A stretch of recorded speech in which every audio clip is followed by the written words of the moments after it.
Hello guys, welcome to పల్లె బువ్వా channel. ఈరోజు మన వంట డ్రై ఫిష్ విత్ బ్రింజాల్. ముందుగా వంకాయలను కట్ చేసి పెట్టుకున్నాం. తర్వాత నెత్తళ్ళను బాగా కడిగి పెట్టుకున్నాం. నెత్తళ్ళను ఆయిల్లో వేయించి పక్కన పెట్టుకోండి. సన్నగా తరిగిన ఉల్లిపాయలను ఆయిల్లో వేయించాలి. నెక్స్ట్ ముందుగా తరిగి ఉంచుకున్న ఉల్లిపాయలను ఆయిల్లో బాగా దగ్గరగా అయ్యేంత వరకు వేయించుకోవాలి.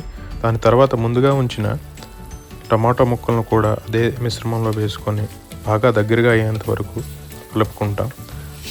దాని తర్వాత తగినంత ఆయిల్ని దాంట్లో వేసుకొని దగ్గరగా అయ్యేంత వరకు కలుపుకున్నాక ముందుగా ఉంచిన వంకాయ ముక్కలను కూడా దీనిలో వేసుకొని దగ్గరగా అయ్యేంత వరకు కలుపుకోవాలి.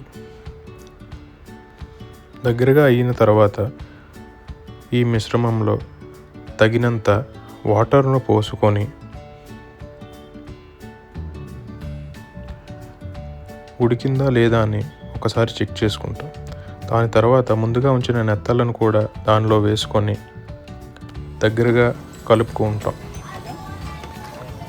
కలుపుకున్న తర్వాత దగ్గరగా అయ్యాక ఒక ప్లేట్ పెట్టుకొని, అన్నట్టు చెప్పడం మర్చిపోయాను, కర్రీ చేస్తుంది ఎవరో తెలుసా? మా వదిన.